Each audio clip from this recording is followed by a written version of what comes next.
another week of UpStreet Online. It's Megan here, and wherever you are joining us from today, however you found us, I want to say welcome, hello. I'm so glad that you are here. Friends, have you ever done a puzzle before? I have one of my favorite puzzles right here. It's 1,000 pieces. I have to tell you, I love doing puzzles. I love working out the little pieces, putting them together, figuring out where they go, and most of all, I love the grand reveal that comes at the end, when all of the pieces are finally in place. And okay, I know, you know what the puzzle's gonna look like because you do see it on the front of the box. But still, there's just something so amazing about that grand reveal at the end. And friends, that got me thinking, that's actually a lot like hope. We're gonna be talking about hope all month long. But hope is ultimately believing that there is a bigger picture. That even though we may only see a couple small pieces at a time, that something bigger is coming. It's believing that God will bring good and do amazing things, even in really tricky situations. Let's take a moment and watch this together.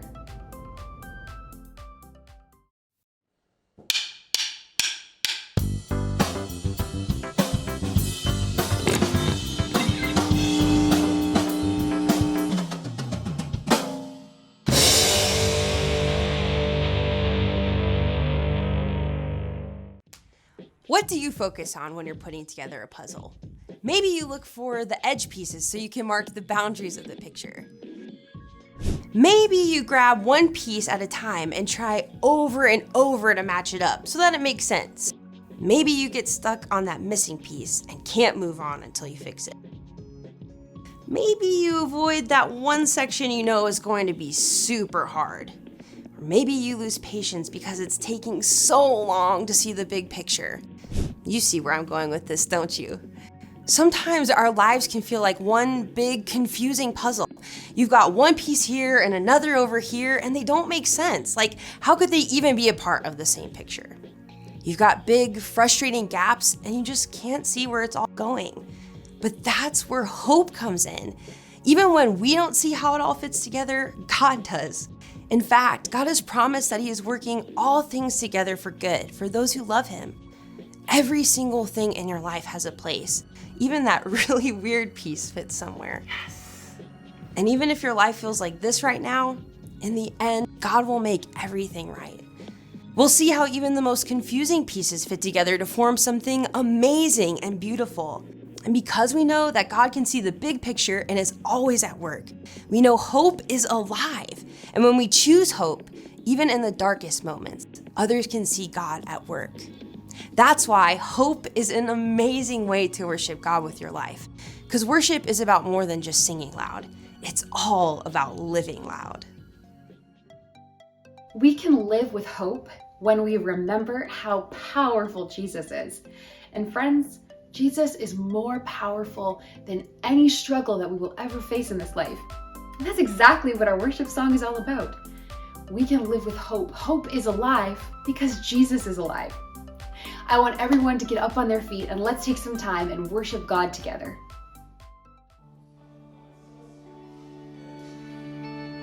When the night is darkest and I feel weary, I'm not alone, 'cause you are with me. A new day is coming, I see light, and the sun will rise, and hope is alive, yeah. No matter what tomorrow brings, I know that you'll be by my side all the time. You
amazing way to celebrate the hope we have because of Jesus. Thanks for worshiping with me, friends. You can go ahead and take a seat. Well, God is so powerful, and that's exactly what our story is about today. Even when we go through difficult and hard and sad situations, God is powerful. I can't wait for you to hear today's story. It's going to be a good one. So I want you to find a nice cozy place to sit, and let's get ready to hear today's Bible story together.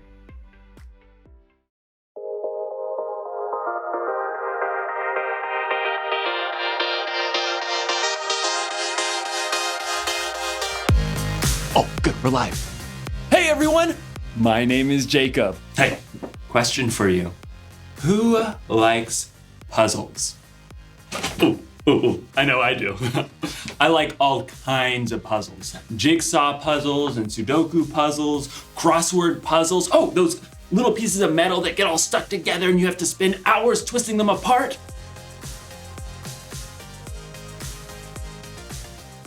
Yes! Woo!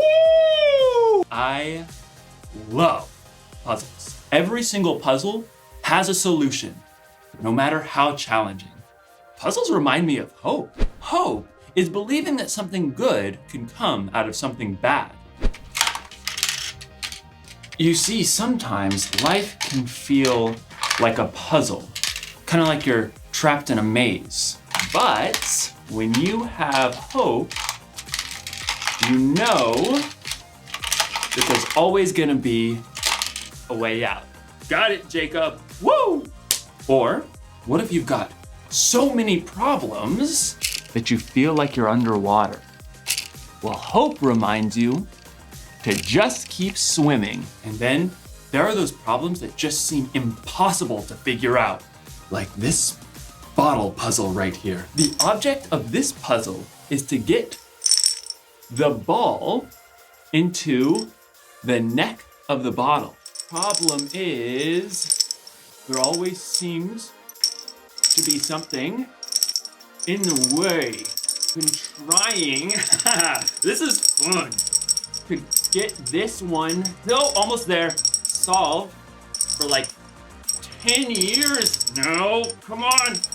And then go, oh, maybe this one is impossible.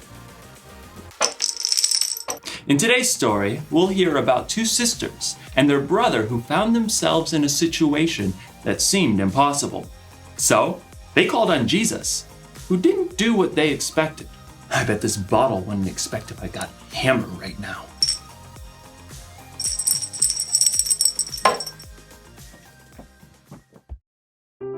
The Bible. It's 66 books of history, stories, letters, and poetry that fit together to form God's one big story. The epic adventure of how He created us and loves us so much that He made a way to rescue us. As we travel through the Bible, from Genesis to Revelation, we discover people who met God and found their lives changed forever.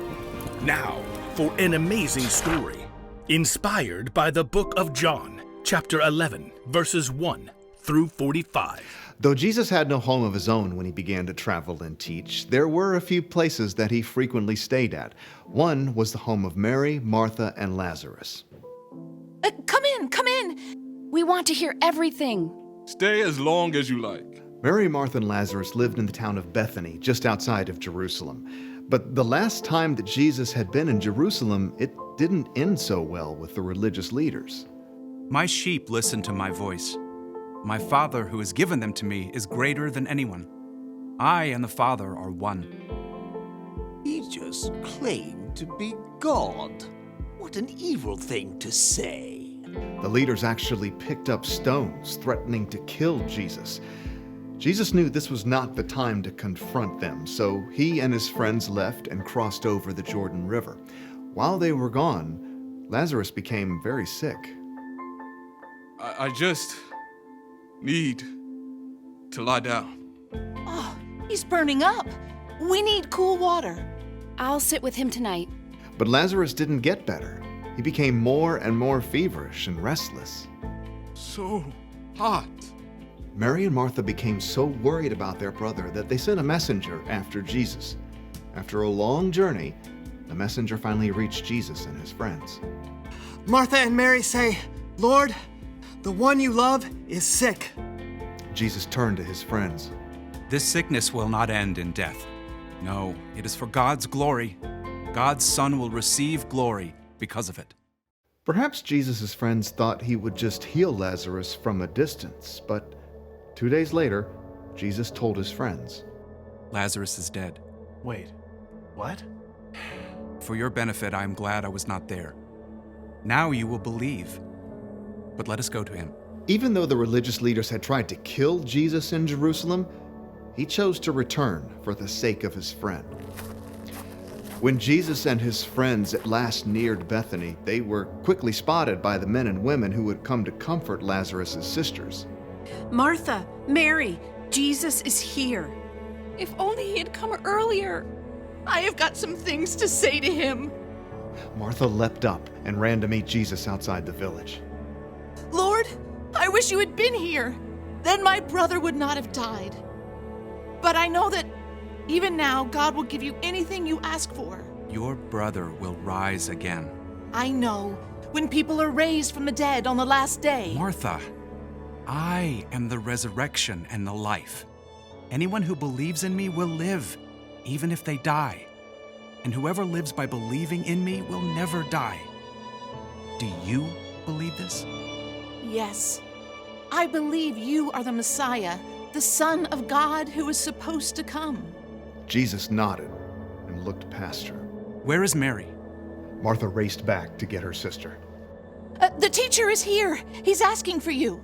Mary couldn't stop her tears, but she got up and hurried to meet Jesus, followed by her family and friends. When she reached him, she fell at his feet. Lord, I wish you had been here. Then my brother would not have died. Jesus saw her tears and the deep grief of the others around her, and his own spirit became very sad. Where have you put him? Come and see, Lord. As Jesus followed the crowd, his deep sadness overflowed into tears, and everyone noticed. See how much he loved Lazarus? Maybe. He made a blind man see. Couldn't he have showed up sooner and kept Lazarus from dying? Soon, the group reached the cave where Lazarus' body had been laid.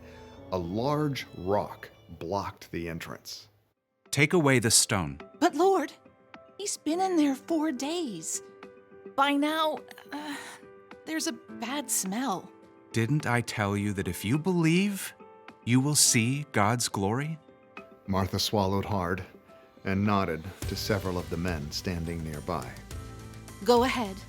The men braced themselves and shoved hard against the stone. The wide mouth of the cave gaped open. Jesus stood in front of it and then looked up to heaven. Father, I thank you for hearing me. I know that you always hear me. But I said this for the benefit of the people standing here. I said it so they will believe that you sent me. Then Jesus bent down and called loudly into the tomb. Lazarus, come out! For a moment, they heard nothing. And then, impossibly, they heard rustling.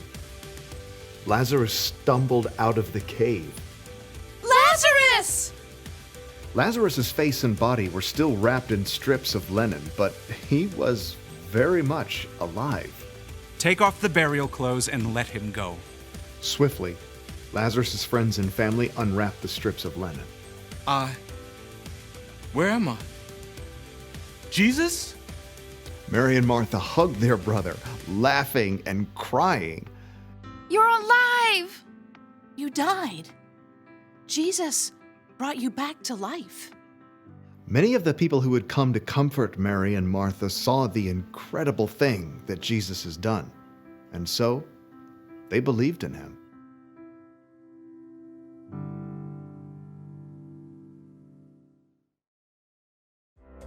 Okay.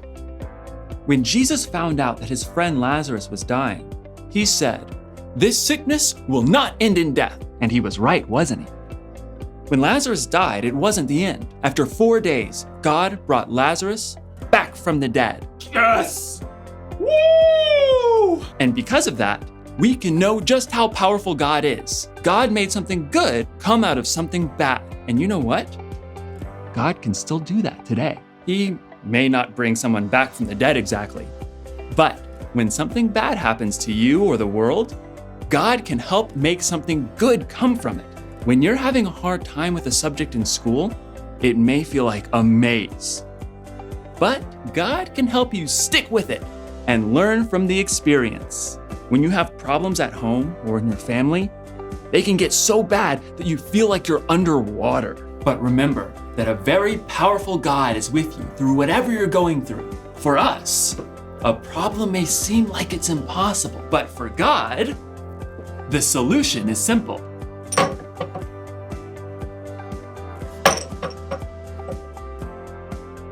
Got it. Here's the one thing to remember today. Whatever happens, remember how powerful God is.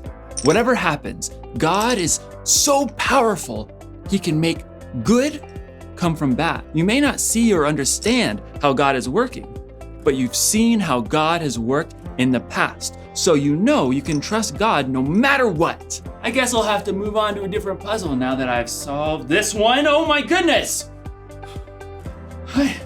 No, I can do it again. No, just wait. Now that I've solved this one. Hold on. Solved this one. Okay. You saw me do it now.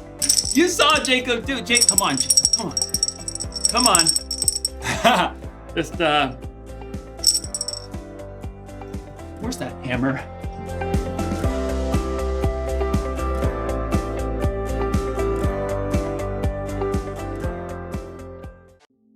When we remember how powerful God is, that can give us hope when we go through things that are difficult or really hard and sad. We know that God is more powerful than anything, and we know this because of what He did through Jesus in raising Lazarus from the dead. Remember how powerful God is. Let's say that together.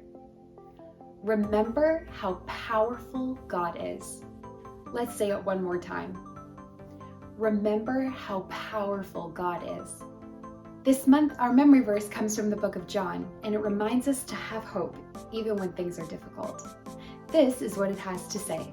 In this world, you will have trouble, but be encouraged. I have won the battle over the world. John chapter 16, verse 33. God will always be with us, and this hope that He gives us can help us get through any difficult situation. Let's take some time and talk to God together right now. Dear God, thank you for the hope that you bring us. God, it's amazing what your power did through Jesus in raising Lazarus from the dead. Sometimes it's easy for us to forget how powerful you are. It's easy for us to forget the bigger picture and forget all the ways that you are moving and putting things into place. God, help us to have hope. Help us to remember at times when it's difficult that you are working something out, that we can be hopeful and know that you are on our side and you work things out for our good. God, we love you so much, and we thank you for all the ways that you have blessed us. We pray this all in your name. Amen. I hope you have your subscription box close by, because now would be an awesome time to get started on some of your subscription box activities. As for me, I'll see you again next week. See you then.